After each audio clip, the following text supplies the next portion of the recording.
jadi untuk Instagram saya itu Stephanie Gabriela, itu disambung. Kalau TikTok itu Stephanie.Gabriela, bedanya gitu aja. Kalau followers itu sebenarnya followers itu cuma angka ya teman-teman. Jadi ya mungkin di TikTok followers saya 1M, tapi di Instagram followersnya 105 atau 106 ribu. 106 ribu ya. Nah, tapi saya ngingetin lagi, maksudnya followers itu cuma angka, in the end ketemu saya kayak gini kan ya tetap manusia biasa gitu, di hadapan Tuhan kita sama ya. Wes ya, nanti aja di follow-nya nanti aja ya. nanti kita sebutin lagi kok gitu. 1M ya Kak ya. Oke, nah mungkin Kak Stephanie boleh cerita juga ke kami. Pertama kalinya dulu itu memulai bersosial media itu pakai platform apa Kak gitu? Jadi awal mulanya tuh sama Instagram. Jadi di 2016 itu tuh belum banyak yang main Instagram, terus kebetulan punya pacar yang backgroundnya tuh fotografer. Nah dia tuh ngeliat peluang, kok kayak nih bisa nih kita sambil latihan foto-foto, terus kamu tuh upload aja buat personal branding, maksudnya oh ya di post aja, siapa tau buat portofolio. Terus dari sana kan waktu harapannya sih terima endorse ya, maksudnya biar bisa dapat pemasukan. Waktu itu saya masih kuliah sekolah. Jadi biar sekolah tetap bisa dapat pemasukan tambahan dari situ, awalnya gitu. Dan makin lama-lama, oh trennya tuh berubah. Semakin kesini tuh dari 2020, yang awalnya cuma platform foto, sekarang kita dipaksa untuk bikin short video. Jadi dulu tuh saya nggak bisa bikin video, terpaksa harus belajar. Sampai sekarang akhirnya bisa ngedit video sendiri, masuk ke TikTok mulai dari 2020. Gitu kurang lebih. Oh, oke. Kalau Kak Ferry mungkin mulainya Friendster ya? Enggak. Oh, tapi aku juga punya loh Friendster dulu. Sama loh. Sama-sama. Aku mulainya Friendster juga loh ya. Oh, berarti dari awal pertama kali, berarti passionnya Kak Stephanie ini apa udah di beauty and health atau kayak mana? Oh belum. Jadi dulu tuh ngelihat permintaan pasar ya. Waktu itu masih Instagram pertama ramenya tuh karena apa? Karena food, karena makanan. Dikit-dikit kan banyak food blogger review makanan, ikut-ikutan kan jadinya. Oh ya review makanan gitu. Habis itu lama-lama mulai kerasa oh kayaknya lebih seru health and belum health and beauty ya. Lebih seru ini deh, fashion sama beauty. Jadi akhirnya mulai OTD, terus mulai review makeup, skincare. Terus makin ke TikTok. Oh ternyata di TikTok bisa ya, nggak cuma konten yang review doang, tapi bisa bikin komedi. Habis itu juga bisa bikin konten edukasi tentang hukum misalnya. Ternyata bisa beneran. Jadi peluang untuk kita bikin konten tuh sangat besar banget. Jadi mau niche apapun tuh bisa. Berarti konsep market juga ya? Iya, jadi saya sudah kayak kutu loncat ya nyoba ini tuh. Maksudnya mencoba segala sesuatu dulu ya. Iya. Akhirnya ketemu kecantikan dan kesehatan. Serahnya tuh terakhir di health and beauty karena dari perjalanan sendiri gitu. Iya. Oke, sebagai seorang content creator itu kan otomatis setiap hari membuat video gitu kan. Kira-kira dari mana ide yang didapatkan? Oh hari ini saya mau buat konten tentang ini, saya mau buat konten tentang ini. Itu idenya dari mana? Ya, jadi kalau untuk konten video, dulu tuh saya waktu sambil kuliah kan nggak bisa ya tiap hari karena ada kesibukan lain. Pendidikan tetap prioritas karena jangan sampai putus sekolah tengah jalan cuma demi ini bikin konten. Kan ini harusnya side hustle. Nah, akhirnya mulai lulus itu, mulai lebih diseriusin jadi full time content creator. Dan untuk inspirasi sebenarnya awal-awal tuh juga nggak langsung yang aku tiap hari upload. Soalnya untuk membangun ritmenya itu kan juga butuh waktu, terus namanya masih trial and error, belajar platformnya dulu dan mempelajari. Lama-lama akhirnya sekarang bisa konsisten tiap hari dan idenya itu juga aku berusaha untuk buka mata, buka telinga, buka pikiran sama kehidupan sehari-hari. Jadi sumber inspirasi terutama tuh dari kehidupan sehari-hari, entah dari orang yang kita temuin, dari ini sekolah atau misalnya dari kita sekedar ngobrol sama supir Grab aja udah bisa jadi inspirasi gitu. Oke, sampai sekarang masih bikin sendiri atau punya tim mungkin? Oh iya, kayaknya Kak Ferdy mau ini deh. Iya. Kebetulan sih udah ada tim, jadi yang di sana ada manajer saya, Caca, terus Kak Caca. Iya. Dan yang di rumah juga ada editor. Jadi aku so far ada dua orang untuk tim aku buat membantu. Iya betul. Oke, dan tadi penting banget ya, waktu masih kuliah didahulukan kuliah daripada bikin konten prioritasnya. Dan mungkin sekarang teman-teman yang profesional yang lagi kerja mau mungkin merambah ke sana tetap prioritasnya kerja ya. Gitu. Tanggung jawab dulu ya ini tanggung penting jawabnya ya. dulu baru ini kita sempetin waktu lah gitu. Tapi kalau endorse-nya kejar tayang bagaimana Kak? Tinggal dilihat nih yang mana yang lebih menguntungkan. Kok gitu ya? Tapi itu sih, maksudnya itu pembelajaran aku. Jadi waktu kuliah, memang tawaran untuk endorsement atau kerjasama tuh banyak peluang. Ya ampun, aku tuh kayak mikir, aduh coba ya kalau aku tuh kuliahnya udah nggak usah kuliah, berhenti aja gimana? Ini kan tawaran sayang ini kalau dilewatkan, kadang nggak datang 2 kali kan penawaran atau kesempatan itu. Tapi aku juga mikir, kan ada firman Tuhan yang bilang, setialah dalam hal kecil, maka kau akan diberi tanggung jawab dan dalam perkara yang lebih besar. Jadi itu yang aku ingat-ingat terus. Kalau misalnya ini tuh challenge aku. Kalau aku mau ngelibatin ego aku mau terima uangnya sekarang, terima rezekinya sekarang, tapi aku gagal untuk setia dalam hal kecil ini, aku nggak bakal dikasih kepercayaan dalam yang lebih besar. Jadi itu sih. Makanya kalau misalnya teman-teman ada prioritas lain, mungkin keluarga atau kerjaan, ya itu prioritaskan dulu, kita setia dulu. Kalau kita bisa hadapin itu nanti bisa dapat dipercayakan sama Tuhan lebih. Oke, kuncinya kesetiaan gitu ya. Selama kurang lebih 7 tahun ini membuat konten, ini bertanya sebentar, kira-kira ada nggak kira-kira orang yang bully atau apa? Kan nggak semua konten kita bisa memuaskan semua orang. Ada nggak peristiwa dibully atau hal lucu mungkin yang pernah dialami, yang ada nggak dibully gitu? Peristiwa dibully itu ada banget. Jadi mulai setelah masuk ke TikTok terutama ya, itu kan netizennya sangat-sangat luas. Apalagi misalnya konten begitu udah tembus berapa ratus ribu itu atau MM-an, kita udah gak bisa filter, udah gak bisa kontrol komentar netizen. Jadi mereka tuh bisa komennya tuh wild banget. Karena kebanyakan audiensnya tuh beragam banget dari segala faktor, dari segala usia, latar belakang. Dan kadang memang kita kalau dalam bikin konten dalam dunia sosmed itu tuh dunia yang sangat liar dibandingin kita misalnya di gereja gini. Kalau di gereja kan kelihatan ya komunitasnya positif, solid. Kayak di Bibro ini kan saya suka banget kayak kekeluargaan gitu. Tapi kalau misalnya di dunia maya itu tuh kayak laut bebas. Banyak ikan di sana dan kita nggak bisa kontrol ombaknya. Jadi memang penting kita sadar kalau misalnya kita tuh mau berbicara apapun, mau bikin konten apapun, tetap akan ada yang nggak suka.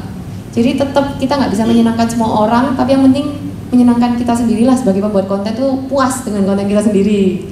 Oke, dan tadi ada kata-kata yang bagus. Iya, betul. Suka dengan Bipro. Mungkin beberapa bulan ke depan tetap di Bipro ya.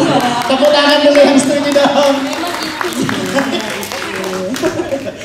Nah, ini Kak. Jadi mungkin best Steph di sini, kita nyebutnya best Steph ya. Best Steph. Kalau Bipro best pro. Enggak ada, belum. Ya, mungkin best Steph di sini ingin tahu ya. Jadi kita kan tadi bicara soal personal branding ya. Tapi sebelumnya kita juga mau mengingatkan bahwa gini kan Kak Steph, sosial media itu kan nggak selamanya benar, nggak selamanya real ya Kak ya. Nah, kalau Kak Stephanie sendiri yang udah lama berkecimpung di sosial media ini, pernah nggak sih gitu ya? Kan kita biasanya ngelihat orang terus kita banding-bandingin nih. Nah, kalau Kak Steph gimana? Nah itu penyakitnya kita main sosmed, itu tuh kan kita bisa follow banyak orang yang hidupnya beda-beda latar belakang. Terus yang selanjutnya apa? Kalau misalnya kita lihat teman terus mulai banding-bandingin, itu tuh mulai ini ya yang namanya comparison is the thief of joy. Jadi kita tuh aslinya bahagia, tapi ketika kita mulai membandingkan diri dengan orang lain, itu tuh kayak mencuri kebahagiaan kita yang aslinya gitu loh. Padahal kita ya fan-fan aja tanpa ngeliat itu, tapi setelah ngeliat itu kita mulai banding-bandingin, itu mengurangi kebahagiaan kita kan. Nah, ada masanya, ini tuh saya lagi juga dalam minggu ini juga beberapa upload konten, itu mungkin teman-teman nanti boleh dilihat juga, hashtagnya itu quarter life crisis.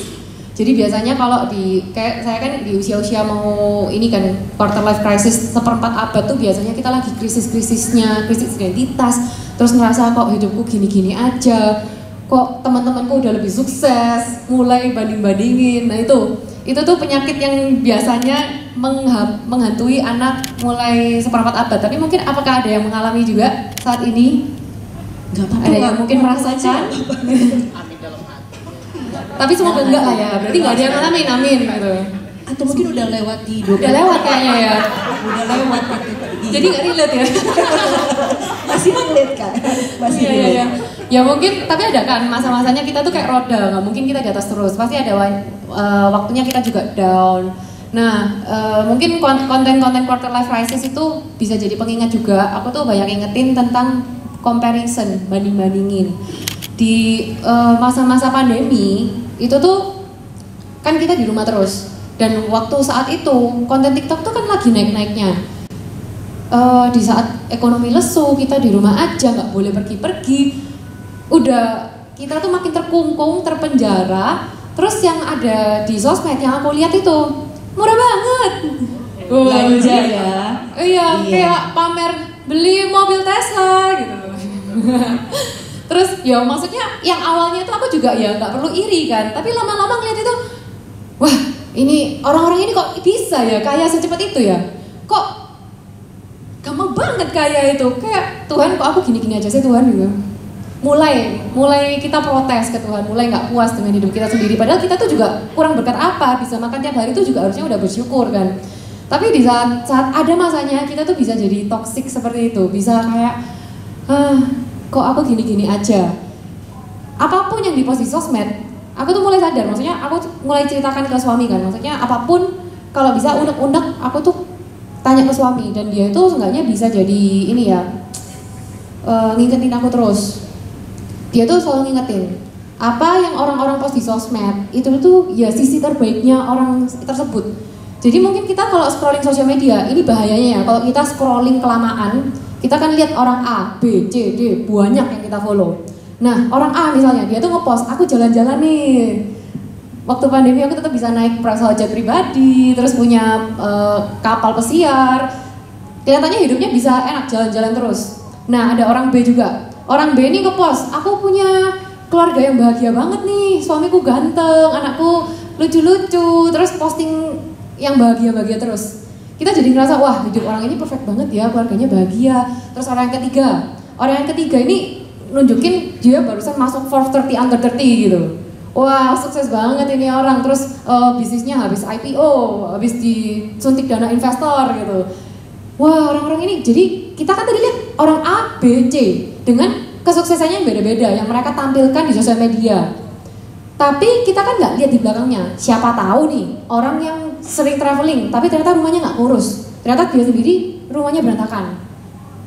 Itu mungkin salah satu escape-nya dia, makanya dia sering keluar negeri. Kita nggak tahu alasan cerita di balik orang tersebut kan.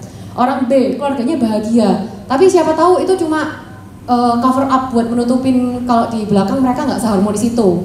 Bisa jadi. Terus bisa jadi orang C, yang tadi dia ngapain ya? Saya jadi lupa sendiri judulnya. Nah, intinya yang kita lihat di sosmed itu tuh semua palsu. Termasuk yang misalnya kita posting pun bisa jadi palsu. Soalnya kita kan mana mau kelihatan kita sedih, nggak berdaya, vulnerable, kelihatan lagi nggak oke banget. Kita kan nggak mau menunjukkan sisi lemah kita di sosial media. Makanya perlu kita pahami kalau apapun yang kita lihat di sosial media itu tuh nggak real. Dan itu adalah memang sisi terbaik dari setiap orang. Jadi nggak adil kalau kita tuh bandingin diri sendiri sama sisi terbaiknya orang. Soalnya kita kan tahu diri kita sendiri, kita tahu kelebihan kelemahan kita. Kalau misalnya kita ngeliat orang, mereka tuh mamerin yang the best. Tapi begitu kita ngeliat yang the best, langsung bandingin sama kekurangan kita yang kita tahu itu kekurangan banget. Kan ya langsung toxic, nggak adil gitu ya. Nah itu yang aku pelajari dari sosial media. Jadi pentingnya kita untuk pasang mindset itu, social media is not real. Dan jangan sampai termakan gitu loh dengan apa yang dipamerkan dengan di sosial media. Penting sekali ini ya. Semua sudah pernah mengalami itu. Pernah ya kayaknya ya. Gitu ya. Nah, mungkin ini ada satu pertanyaan yang masuk, tapi sebelum itu kita mau bertanya ke Kak Stefani. Menurut Kak Stefani, seberapa penting sih kita ini memperkuat personal branding kita di sosial media kita? Oke, untuk memperkuat personal branding, sebenarnya kalau personal branding, kalau mungkin yang belum paham sama istilahnya kan apa nih personal branding ini? Jadi personal branding itu lebih gampangannya mungkin istilah yang lebih negatif, kayaknya orang lebih gampang pencitraan gitu ya. Tapi pencitraan kan konotasinya negatif, tapi sebenarnya personal branding itu kurang lebih kayak gitu. Maksudnya kita pengen dikenal sebagai orang macam apa gitu. Dan itu yang ditunjukkan oleh sosial media. Sebenarnya sama aja kayak kita tuh menentukan karakter kita sendiri lah. Kita tuh mau dikenal sebagai orang yang rapi atau gimana, kita kan pasti menunjukkan dengan apa? Dengan dandanan kita, penampilan luar kita, cara berpakaian. Nah, tapi ini lebih di-extend lagi ke sosial media. Jadi tetap aja personal branding itu adalah perpanjangan dari karakter kita, tapi nggak perlu di cover up, nggak perlu di gimana sih, nggak perlu di sampai rekayasa sampai gimana pun juga. Yang penting tetap sesuai sama karakter hati nurani kita, prinsip kita gitu. Berarti apakah setiap orang itu bisa jadi influencer gitu walaupun misalnya followernya di sosmed itu belum seberapa banyak gitu? Iya kayak kita cuma 500 gitu kan. Tetap bisa ya? Menurutku tetap bisa. Jadi nggak perlu berkecil hati, mau followers berapapun, itu tuh jumlah followers tuh tetap manusia loh ya yang follow kita itu. Mungkin kita cuma followersku cuma berapa? 500. Nah, 500. Kakinan berapa? 449. Oh enggak. 700. 700 ya. Cuman 500-nya nggak aktif. Oh. Iya. Nah, coba nih, tadi 500, 700. Iya. Mungkin kelihatannya dikit ya kalau di sana ya. Tapi bayangkan 500, 700 orang tuh kumpul di sini. Banyak nggak itu? Banyak. Banyak loh ya. Jadi mungkin kita cuma post story terus ngerasa yang lihat kok cuma dikit, cuma 100 orang gitu. Tapi kalau dikumpulin beneran itu loh, banyak orangnya. Makanya kita tuh kadang mesti sadarin juga, walaupun itu cuma angka, tapi itu bener-bener manusia. Jadi siapapun kalian, latar belakang apapun, kita tuh di sosial media punya power. Nah, memang ada istilahnya kayak with great power comes big responsibility, yaitu semakin banyak followers kan memang kayak tuntutan netizen, ekspektasinya semakin tinggi ya. Makanya berapapun followers itu tetap berpengaruh dan kita tuh tetap bisa memberikan dampak ke hidup orang lain dan kita bisa merubah hidup orang juga. Nah, gitu Kak. Nah, tadi sempat dengar atau mention juga bahwa kalau bisa memang ya yang real gitu ya, yang memang kita sharingkan. Nah, Kak, ini ada yang bertanya dari teman-teman gitu ya. Kalau kita awalnya itu sudah dipandang sebelah mata gitu Kak, ya maksudnya kayak dianggap remeh. Bagaimana sih cara membangun image yang baik gitu ya, sehingga pandangan yang negatif tadi itu jadi terbalik gitu. Pandangan yang negatif. Nah ini pas banget, aku kayaknya habis ini mau bikin kontennya, jadi mungkin uploadnya malam ini. Soalnya dulu waktu pertama kali mulai, ini saya kan masih SMA waktu mulai itu, dan namanya teman-teman anak SMA ya, sesama yang masih muda, terus zaman itu Instagram tuh belum seramai sekarang, jadi masih aneh banget buat orang itu ngepost di sosial media, tahu-tahu foto bagus, gitu. Jadi waktu mulai yang ada itu saya dapat dirasani sama teman-teman ya, istilah orang Surabaya kan paham semua ya, dirasani di belakang gitu, sok artis, itu loh foto-foto, sok endorse gitu. Nah itu tuh selentingan yang datang masuk ke telinga saya lewat teman dekat, jadi saya tuh tahu, oh ternyata tuh aku kayak gini dirasani ya gitu. Ternyata ada yang nggak suka, tapi ya mungkin waktu itu pertama kali denger ya sedih, pastilah manusiawi kalau kita tuh merasa sedih. Oh kok, aduh apakah yang aku lakukan ini salah ya, malu-maluin ya, kok sampai dapat respon kayak gitu. Tapi ya semakin kesini kayak aku nggak jadiin itu alasan buat aku berhenti. Jadi apa aku berhenti kalau dirasani kayak gitu? Ya enggak. Soalnya kalau misalnya aku berhenti, ya itu yang mereka harapkan. Tujuannya mereka ngerasani, ngasih negatif gitu ya. Hal-hal negatif kayak gitu tuh kan biar kita berhenti. Karena mereka nggak suka kita melakukan improvement. Nah itu makanya di konten ini nanti bakal up nanti malam nih, serius. Aku mau jelasin tentang crab mentality. Jadi namanya manusia itu tuh kadang ada yang mental kepiting namanya. Mental kepiting itu apa? Jadi misalnya dalam satu ember atau baskom, kalau kita taruh kepiting ya ada banyak. Nah kepiting itu kan pasti kayak berusaha keluar dari ember. Mereka tuh kan berusaha naik, manjat temennya. Nah ketika ada kepiting yang naik, kepiting yang di bawah tuh pasti akan saling nyapit temennya yang udah naik itu buat turun. Balik aja, jatuh ke ember yang sama. Kamu nggak usah naik, kamu nggak usah keluar gitu loh. Karena apa? Karena ya orang pada dasarnya manusia tuh ada yang kayak nggak suka lihat orang itu berkembang. Padahal kan misalnya dengan orang lain berkembang, orang lain lebih sukses, teman kita itu ada yang sukses, kita tuh nggak ikut gagal kok. Kan harusnya kita ikut seneng kalau teman kita tuh sukses, kita punya teman yang sukses, apa tahu bisa saling menginspirasi, saling mendukung ya kan. Ya doain aja nanti bisa saling support, kita juga ikutan sukses ya. Tapi namanya manusia tetap ada natur, ya karena kita punya natur dosa ya, tetap ada sisi negatifnya. Kita pasti akan mendapatkan ketemu kok orang-orang yang mentalitasnya kepiting kayak gitu. Mau kita berusaha, pasti akan ada yang berusaha menjegal. Jadi ya mungkin bisa jadi itu batu sandungan kalau kita merespon. Tapi selama kita tuh tetap gak usah dianggap aja, lompatin aja. Jadi jangan diseruduk beneran batunya itu. Pokoknya lompatin aja, anggap aja angin lalu, karena ya haters gonna hate. Kita nggak bisa menyenangkan semua orang, yang penting kita menyenangkan diri sendiri dan menyenangkan Tuhan gitu. Oke, dan pastinya malam hari ini tidak ada kepiting-kepiting di sini. Oke, tepuk tangan dong buat teman-teman semua ya. Jadi pingin makan kepiting nggak ya? Oh, ada Kak Merdi jual kepiting. Iya. Nah, jadi mungkin cara bangun image yang baik ya kita yang memberikan yang sebenar-benarnya kita gitu ya, dan tidak menyerah juga kalau misalkan ada pandangan negatif selama kita sharing memang yang baik gitu kan ya. Oke. Nah, ini ada pertanyaan lagi, Kak. Ini ada juga pertanyaan yang Aktif ya? Iya, aktif Thank you. kami. Asik. Ini lebih spesifikannya. Cara cara menemukan atau memilih topik buat bikin personal branding harus mulai dari mana? Nah, pas banget. Ini tadi saya juga belum sempat survei ya. Yang di sini kebanyakan kalau pekerja corporate ada berapa orang yang di sini kerja di perusahaan untuk korporasi? Oh, yang lumayan banyak. Terus mungkin yang entrepreneur, yang berusaha sendiri, entrepreneur, bangun startup gitu. Zaman sekarang kan istilahnya startup ya.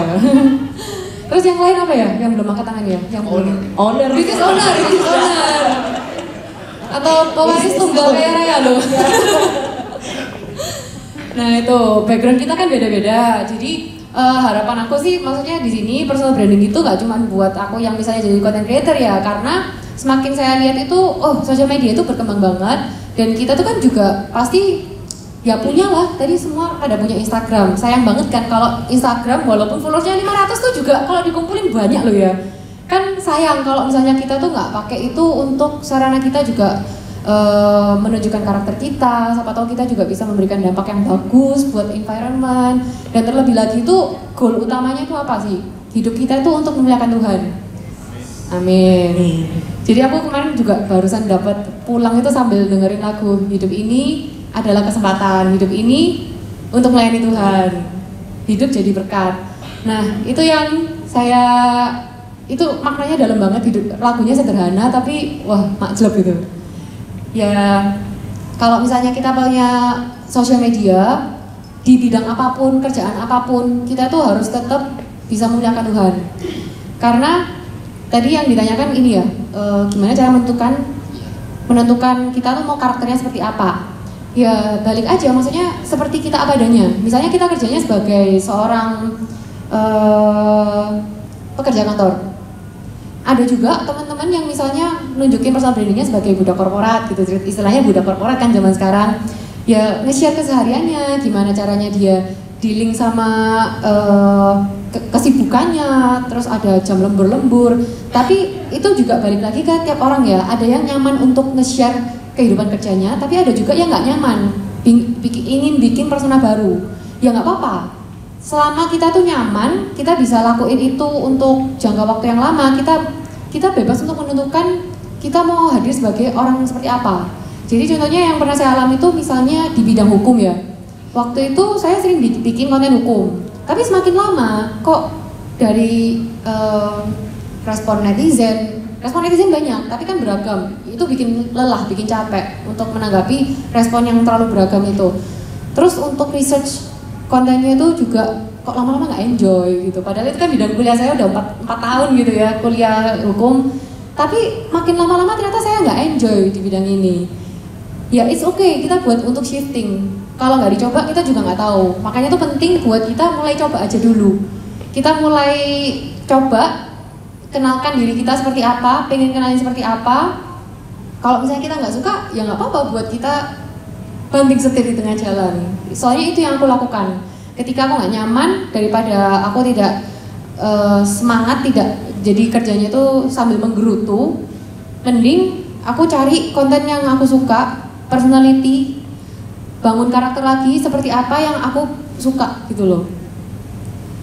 Dari sana akhirnya aku mulai beralih ke konten health and beauty.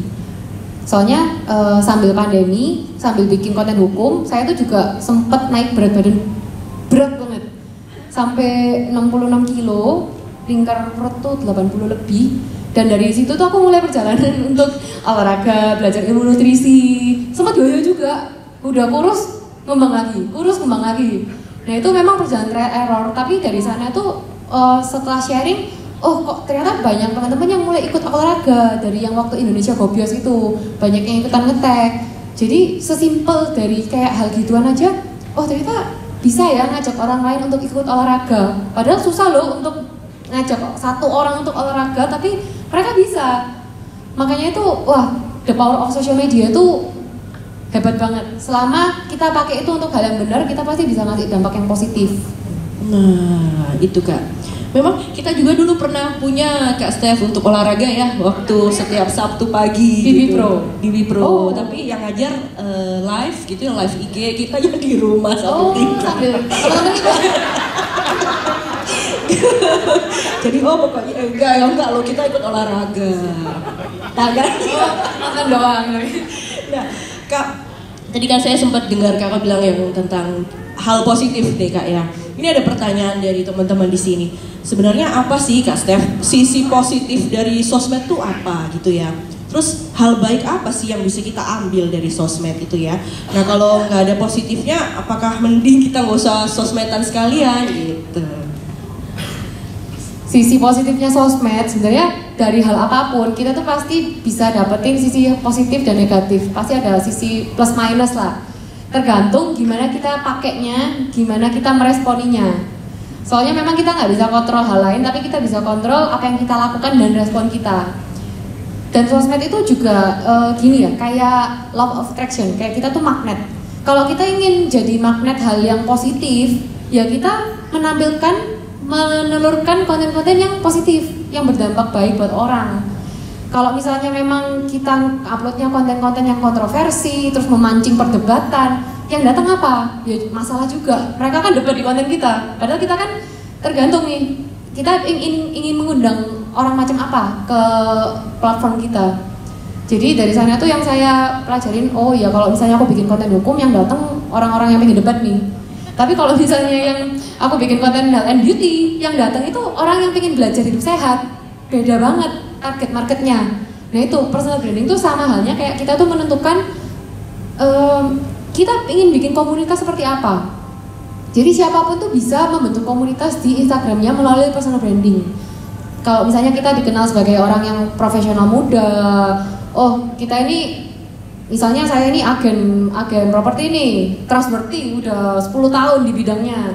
Dan itu misalnya ditunjukkan dari personal brandingnya, konten-kontennya. Dan personal branding itu anggap aja kita tuh juga menjaga nama baik, portfolio lah. Dan dari sana kan orang juga bisa lihat tuh, oh ini bahasnya konten rumah-rumah. Kalau misalnya kita sudah bahas konten rumah, nggak mungkin dong orang yang datang tiba-tiba bahas spill skincare-nya Kak gitu. Tiba-tiba review skincare. Jadi memang personal branding itu hal apa yang kita tuh sangat concern di dalam hidup kita. Kayak kita tuh hadir dengan goal apa? Kita sambil reflect back ya, kayak mencari jati diri, apa tujuanku itu diciptakan oleh Tuhan gitu. Mungkin kayak gitu. Jadi mungkin apa tujuan Tuhan buat hidupku di dunia ini, siapa tahu ya kita bisa terapkan ke kerjaan kita masing-masing. Misalnya contohnya agen perumahan, atau misalnya ada kerjaan business owner. Mungkin kita bisa sharing tuh struggle-nya kita bangun bisnis dari awal. Dan itu bisa membantu calon entrepreneur di masa depan kayak gitu. Jadi tiap orang itu punya kesempatan yang sangat besar untuk memberikan influence di bidangnya masing-masing. Besar banget tuh. Baik. Tentunya kami masih menunggu pertanyaan dari teman-teman semua ya. Bisa nanti ditampilkan Oh iya, mungkin ini sih. Aku barusan juga searching tentang ini kan, reputasi. Mungkin personal branding itu juga kaitannya erat sama reputasi ya. Kayak kita tuh menjaga reputasi yang baik gitu. Nah, semuanya tuh sebenarnya berasal dari karakter. Jadi yang tadi saya bilang, usahakan personal branding itu tetap sesuai karakter kita apa adanya. Jadilah orang yang apa adanya, ya itu yang kita tampilkan. Nggak perlu berpura-pura jadi orang lain. Soalnya kita kalau misalnya mau pura-pura terus, itu akan pasti capek. Sepandai-pandainya tupai melompat pasti akan jatuh kan. Kalau kita tuh berusaha bohong, membohongi diri sendiri, kita tuh orangnya nggak kayak gitu. Misalnya biasanya dandannya gini, terus tahu-tahu berusaha jadi orang lain yang flexing, bajunya branded-branded semua, kan capek. Ada masanya kita capek juga, rekening juga capek. Nah, nggak bisa diterusin. Makanya jadilah diri sendiri yang nyaman apa adanya. Kalau misalnya kita nyaman sama diri sendiri, orang juga bisa lihat kok, oh ini orang apa adanya. Karena orang itu juga bisa menilai. Kita pasti akan mengundang orang yang sejenis juga untuk hadir dalam hidup kita. Nah, dari karakter kita itu, kalau misalnya karakter kita itu udah terbentuk seperti itu, barulah reputasi itu tuh akan mengikutin. Jadi kalau kita bangun karakter kita baik, kita berintegritas, kita jaga nama baik kita, reputasi itu akan mengikutin.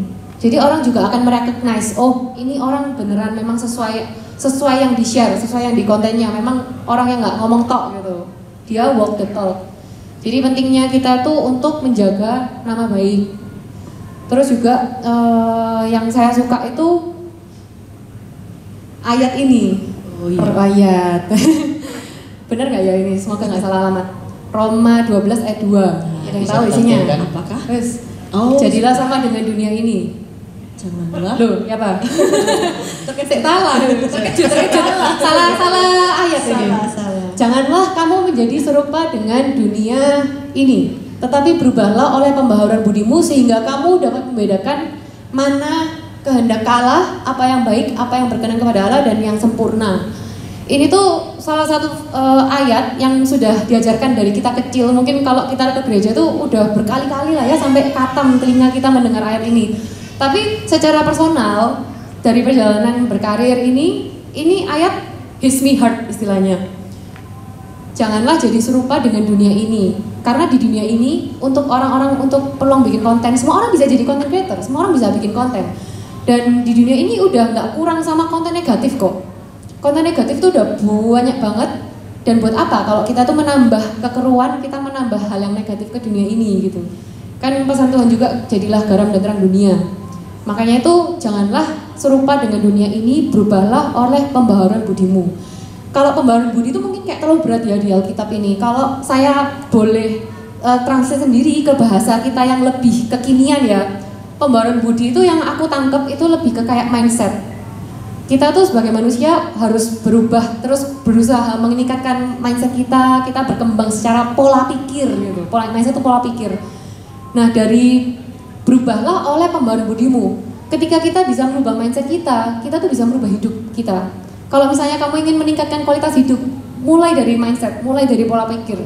Dari pola pikir itu sangat powerful, apa yang kita pikirkan itu yang menentukan perilaku kita, menentukan apa yang kita lakukan kepada orang. Nah, dari perubahan mindset itu akhirnya mulai ada perubahan hidup. Yang itu makanya ini dengan perubahan mindset itu kita tuh mulai bisa membedakan nih apa kehendak Tuhan. Terus ini perlu nggak aku lakuin, terus ini perlu nggak aku tanggepin. Ini yang benar-benar kayak jadi pegangan pedoman untuk dalam bersosial media sih. Siap. Tapi ini nggak bikin overthinking ya kak ya? Tiba-tiba cuma mau ngepost harus apakah ini suka ya kak? Nggak perlu overthinking lah buat post. Maksudnya selama kita tuh yakin apa yang kita mau share ini ada manfaatnya buat orang. Dan memang orang itu pasti akan mendapatkan sesuatu yang baik dari konten kita, ya why not gitu. Kenapa harus takut posting gitu? Betul. Oke, tadi sebenarnya ada istilah-istilah tadi yang flexing itu apa ya? Flexing. Mungkin apanya saya nggak ngerti. Flexing itu istilah apa ya? Iya, istilah anak zaman now ini. Flexing terus apa lagi? Boleh Apa dijelaskan? Ada FOMO. Bisa dijelaskan Oh mungkin iya, ya? flexing itu mungkin tadi yang saya sebutkan tadi udah dapet teaser tuh di depan. Yang misalnya pamer-pamer naik pesawat jet pribadi. Flexing tuh kayak pamer gitu loh. Biasanya sih memang dikaitkan dengan pamer kekayaan. Kebiasaan kalau di sosmed kan kita sering lihat tuh ada yang pamer beli mobil, pamer beli apa gitu. Itu kita bisa lihat sendiri kok bedanya konten yang emang dia tuh beneran pengen pamer atau misalnya dia tuh cerita untuk menginspirasi. Tapi kebanyakan orang kan anak muda sekarang pakai konten untuk pamer, beli HP terus HP-nya aku lempar-lempar gitu. Atau misalnya siapa yang follow aku nanti aku beliin HP gitu. Nah itu kan murni sebenarnya kita bisa dapat sendiri, oh itu konten murni flexing, pamer gitu. Nah kalau FOMO itu tuh ke singkatan dari fear of missing out. Istilahnya kalau kita tuh nggak mau ketinggalan gitu. Teman-teman ada yang misalnya habis ini nih, habis Bipro ngumpul yuk cangkruk gitu. Kan biasanya ada teman-teman, loh kemana ikut po. Nah mungkin itu tuh istilahnya FOMO, orang yang kayak nggak mau ketinggalan gitu. Atau misalnya mungkin dikaitin sama tren-tren yang ada ya. Oh sekarang lagi trennya ini, terus orangnya tuh selalu pingin ikutan tren ya. Itu salah satu wujud kita FOMO gitu. Ya tapi kalau Bipro setiap Sabtu 5:30 kita jangan ketinggalan ya kak ya. Iya, benar sekali. Harus FOMO ya. Telat nggak apa-apa, yang penting jangan ketinggalan. Iya. Oke, tapi masalah flexing tadi mungkin kadang kalau kita lihat ada orang yang berusaha ya menunjukkan ke orang lain. Tapi kalau misalnya orangnya mampu ya harusnya enggak ya. Misalnya orang-orang tertentu memang dia kaya gitu ya. Iya, maksudnya emang kalau memang ya sharing keseharian ya sudah gitu. Tapi yang kurang itu kalau misalnya mulai ditonjol-tonjolkan terus Padahal nggak mampu. Iya, terus mulai dengan dia melawan kekayaan terus dia merendahkan orang lain itu kan juga udah nggak benar gitu. Iya. Nah, Kak Steph, kan kita tahu Kak Steph udah dapet centang biru nih, kan dari perjalanannya Kak Steph membentuk personal branding, akhirnya dapet centang biru. Nah, kira-kira fungsi centang biru sendiri ini apa gitu Kak? Apakah ini memudahkan? Ini pertanyaan dari teman-teman. Iya. Takutnya kepo saya. Apakah itu memudahkan untuk mendapatkan endorse gitu? Atau itu salah satu cara kita untuk bisa semakin menginfluence orang dengan tepat gitu. Oke. Kalau fungsi centang biru kalau dibilang ya nggak ada loh. Nggak ada. Sebenarnya beneran cuma centang sendiri gitu loh. Cuma ada tambahan biru-biru di belakang nama. Tapi in the end ya aku tetap manusia biasa kok. Kayak aku bilang di awal. Mau aku centang biru, mau followersku banyak, aku tetap manusia biasa. Kita tuh tetap manusia biasa. Nanti kalau balik ke Tuhan tuh ya sisa ini jadi abu, ya kan? Nah itu yang mungkin kalau centang biru tuh sekarang kita lihat itu kayak status sosial gitu lah di mata para masyarakat kan. Wih centang biru udah beda gitu, padahal ya tetap sama aja. Ya aku sih tetap selalu mendoktrin, oh walaupun aku udah centang biru aku tetap harus jadi orang yang ya Stephanie yang biasanya, tetap yang apa adanya, nggak usah oh mentang-mentang udah centang biru terus berubah sikap gitu, nggak, harus tetap jadi orang yang apa adanya. Terus memang nggak bisa dipungkirin kalau centang biru itu di masyarakat tuh masih dianggap spesial ya. Nggak tahu lagi kalau nanti pada semua tuh udah ikutan centang biru, teman-teman semua tuh udah ikutan centang biru kan semua udah punya gitu. Terus apa yang spesial? Nah untuk saat ini mungkin tuh hal yang spesial. Jadi memang membuka peluang-peluang baru. Jadi aku juga bersyukur itu baru aku dapet setelah 7 tahun ya. Berarti Januari kemarin itu baru dapet centang biru setelah 7 tahun di sosial media. Sejak centang biru itu memang peluang baru, ada banyak lagi peluang baru yang dibukakan. Tapi semua itu juga tergantung dari kita gimana cara pakai sosial media. Dan kita juga dari semua peluang itu kita juga harus pilih dan pilih. Gak semua kita tuh harus mengiyakan, karena memang kayak yang tadi ini, janganlah serupa dengan dunia ini. Di sosial media kita tuh bisa dapat kenal sama banyak orang, kita bisa ketemu berbagai macam orang, dan kita bisa dapat peluang tawaran berbagai macam. Tapi itu balik lagi ke kita sendiri untuk memilah dan memilih mana yang sesuai kehendak Tuhan. Kayak contoh tawaran endorsement, misalnya saya dalam bidang health and beauty. Tapi yang saya ajarkan itu kan prinsip saya, kalau orang mau sehat itu tuh ya memang nggak ada jalan lain selain kita tuh ya belajar ilmu nutrisinya, kita belajar ngatur pola makan, belajar olahraga. Jangan lewat cara instan. Nah itu yang ingin saya sampaikan ke teman-teman, ke followers. Makanya dari tawaran-tawaran yang ada itu tuh banyak yang nawarin saya tuh kayak minuman itu fiber drink atau misalnya obat pelangsing. Kalau misalnya itu mau saya terima, bisa dapat uang, bisa. Tapi ya apa? Kalau misalnya saya terima kan berarti saya nggak jaga integritas. Tadi prinsip saya kan itu nggak mau ngajarkan yang instan. Nah itu ketika kita dikasih great power comes big responsibility itu ya itu. Ketika ada tawaran yang menggiurkan banget, mereka mau bayar berapapun, tapi kita harus terjaga iman kita. Oh ya, kalau misalnya kita memang mau berintegritas, ya harus berani nolak. Itu mungkin bisa nanti diterapkan ke teman-teman juga. Soalnya kan mungkin kalau Instagram atau sosial media kita dipakai buat branding, bisa jadi kita juga ketemu rekan bisnis. Kalau misalnya saya kan memang outputnya ke endorsement. Nah, tapi kalau misalnya mungkin ada teman-teman di kerjaan masing-masing, ketemu dari Instagram, ketemu investor atau ketemu rekan bisnis calon partner. Nah, kita juga harus pilih dan pilih. Itu balik lagi ke kita. Ayat Roma 12 ayat 2. Oke, ternyata berat juga menjadi seorang influencer. Bayangkan tawaran dengan integritas itu kan gimana ya? Waduh, kalau kamu kira-kira terima aja ya? Terima. Tapi kan belum ada kan. Karena belum ada ya terima aja. Terima aja. Jangan Kak, jangan. Kita. Kalau yang langsing-langsing itu jangan gitu. Kita tubuh itu adalah bait Allah, harus jaga gitu. Jangan dirusak dengan yang gituan. Jangan. Jangan makan. Follow aku aja. Nanti ada banyak konten edukasinya kok. Kita belajar. Yes. Udah follow kok. Bagus. Cuman belum dilakukan. Ya jujur kan enggak apa-apa Kak. Nah, integritas. Nah, ini Kak Steph, ada pertanyaan juga Kak Steph. Sebesar apa sih peran keluarga gitu kan? Kita tahu Kak Steph juga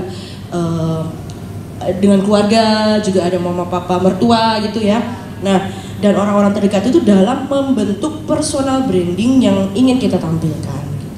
Oke, menurutku lingkungan tuh sangat penting. Jadi ada kan ayatnya itu kalau nggak salah di Mazmur 1 ya. Janganlah duduk bersama kumpulan pencemooh yang kayak gitu. Ya bener nggak sih? Bener. Takutnya udah berubah loh. Belum ya? Masih sama. Janganlah duduk dalam kumpulan pencemooh yang hobinya itu apa ya? Mencemooh ya. Soalnya lingkungan tuh sangat berpengaruh sama karakter kita, sama pola pikir. Makanya saya tuh percaya kalau misalnya kadang ada anak kecil tuh kayak kertas yang masih kosong, blank space. Tapi kalau misalnya salah didikan aja, salah didikan keluarga, itu tuh bisa mencoreng kehidupan anak itu ke depannya, pola pikirnya langsung berubah. Nah itu pentingnya lingkungan untuk pembentukan diri kita. Makanya penting kita untuk untungnya sih sekarang sudah lepas dari perkuliahan atau lepas dari sekolah. Kalau misalnya sekolah kan kita nggak bisa ngatur, maksudnya teman-teman kita ya itu aja. Tapi kalau misalnya di dunia kerja, mungkin teman-teman di Bibro kan sudah bekerja semua, kita bisa lebih fleksibel untuk mengatur relasi pertemanan kita, circle kita bisa menentukan sendiri kan. Nah ini pentingnya kita untuk mengelilingi diri kita sendiri dengan orang yang positif atau seenggaknya orang yang se-vibes lah. Soalnya ada istilah, kamu itu adalah rata-rata 5 orang yang terdekat dengan kamu. Ayo coba mulai direnungkan ya. Siapakah 5 orang ini? 1, Joko, 2, Budi, siapa lagi gitu. Nah coba dilihat 5 orang ini kualitas orangnya itu seperti apa? Apakah mereka itu orangnya suka gibah, suka flexing, suka bikin konten yang kontroversi. Nah, pelan-pelan orang-orang yang terdekat itu akan mempengaruhi diri kita. Karena yang terdekat kita tuh sering terekspos kan berarti sama orang itu. Dari pola pikirnya, kita ngobrol terus. Akhirnya tuh akan membentuk karakter kita. Anggap aja kayak semakin kita diekspos sama suatu hal walaupun itu salah ya. Misalnya kayak kita lihat bumi itu datar gitu.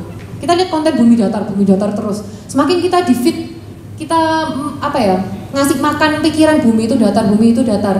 Yang kita yakin itu ya kebenaran kalau bumi itu datar. Mungkin kayak gitu ya. Makanya ada kebenaran relatif itu ya karena itu. Maksudnya kita, apalagi sosial media sekarang itu banyak konten yang hoax, banyak yang nggak benar. Kita tuh bisa dapat insight baru. Oh, kayaknya ini yang benar, padahal belum tentu. Nah itu sama kayak di circle terdekat, peran-peran keluarga. Kalau misalnya keluarga kita itu bisa ngasih dampak yang positif untuk pembangunan kita, bisa ngasih masukan yang membangun, ya kita akan jadi pribadi yang semakin baik terus. Tapi kalau misalnya dari keluarga atau orang terdekat tuh nggak jadi support system yang baik, kita juga nggak bisa berkembang. Jadi itu yang aku alami sendiri dalam perkembangan selama 7 tahun ini, selalu dibarengin sama pacar yang jadi suami. Dia yang banyak gembleng aku istilahnya. untuk jadi seorang Stefani yang seperti sekarang. Mungkin kalau aku salah pergaulan ya, kayak anak zaman dulu kan salah pergaulan. Kalau kita sampai salah pergaulan, mungkin aku juga nggak akan jadi orang yang seperti sekarang. Makanya tuh pentingnya pergaulan, kita harus benar-benar pilih teman-teman kita. Oke, ini bagus sekali ya. Jangan sampai salah memilih pergaulan, komunitas tentunya. Komunitas, Dan ya. Bipro ini sudah punya komunitas Family Altar Bipro ya. Boleh gabung di ETA Bipro ya. Ya, biar komunitas kita makin sama-sama bertumbuh gitu ya. Betul, betul. Iya. Sudah ada komunitasnya ya. Yes. Jadi jangan ketinggalan. FOMO. Iya. Nah, Kak Steph, ini kan sebenarnya kita mau ngobrol sampai malam sih ya. Cuma Iya, kayak podcast yuk. podcast. Ini udah direkam sih. Oh, udah direkam, oke. Iya. Nah, Kak, kita mungkin mau sedikit menyimpulkan gitu ya apa yang menjadi diskusi kita malam hari ini gitu Kak. Nah, tadi kan dari Kak Stefani kan kita ini harus menunjukkan citra diri kita itu sebagai anak-anak Allah itu adalah sesuatu yang real yang harus kita tunjukkan gitu ya. Supaya kita bisa memberikan influence untuk orang-orang yang tepat dan membutuhkan. Nah, mungkin yang bisa dari kesimpulan Kak Stefani. Jadi seberapa pentingkah personal branding itu?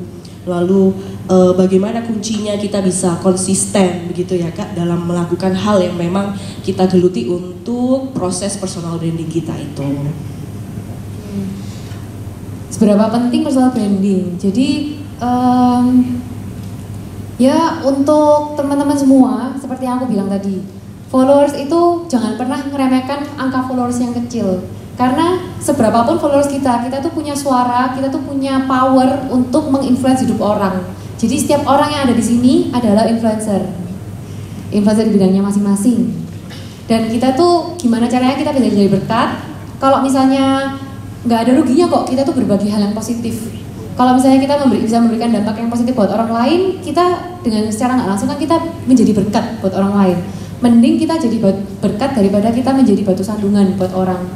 Nah, dari kita tuh untuk melakukan hal yang baik, itu tuh yang bikin ini ya. Kalau kita tuh memang tujuannya berbagi untuk hal kebaikan, itu pasti akan jadi bahan bakar kita untuk terus konsisten. Jadi itu tuh kayak udah pasti gitu loh. Kalau misalnya memang kita mulai dengan itikat yang baik, kita mulai dengan tujuan yang baik untuk memberikan hal yang positif, kita tuh pasti akan bisa konsisten. Soalnya kita yakin apa yang kita lakukan ini udah benar dan ini pasti bisa berdampak positif buat hidup orang. Oke, kita kasih tepuk tangan.